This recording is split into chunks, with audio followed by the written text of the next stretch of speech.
अस्सलाम वालेकुम नाज़रीन, खबर शामिल कयूं था हाला रिपोर्ट खुदा ॾिनो लाखो। हाला में सिविल सोसाइटी पारां बलोचिस्तान में जाफर एक्सप्रेस से दहशतगर्दनि जे हमले ऐं बेगुनाह शहरियुनि खे शहीद करण ख़िलाफ़ दरगाह सरवर नूह खां प्रेस क्लब ताईं रैली कढी एहतजाज कयो वियो।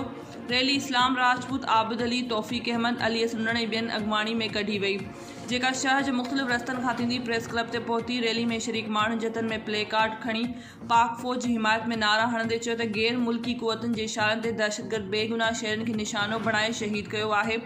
हिननि चयो त दहशतगर्दनि जो को बि दीन ईमान न आहे।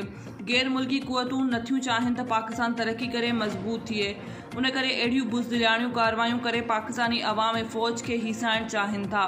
हिननि चयो त सख्त लफ़्ज़ में मज़ाहिमत था करियूं त इन दहशतगर्दनि खे सरेआम फांसी ॾिनी वञे ऐं इन दहशतगर्दनि खे मुल्क बदर करे इन जो अहिड़ो सख़्त में सख़्त मज़ाहिमत था करियूं कि जेके बि दहशतगर्द जाफर एक्सप्रेस ते जेके शहीद थिया आहिनि असांजा जवान ऐं जेको ॿी ग़रीब आवाम जेके पंहिंजे परदेस पंहिंजे देश में वञी रही पंहिंजे घरनि में उते इन मासूमनि खे शहीद कयो आहे, हिननि खे सख़्त लफ़्ज़ में मज़ाहिमत था करियूं इन दहशतगर्दनि खे सरेआम फांसी ॾिनी।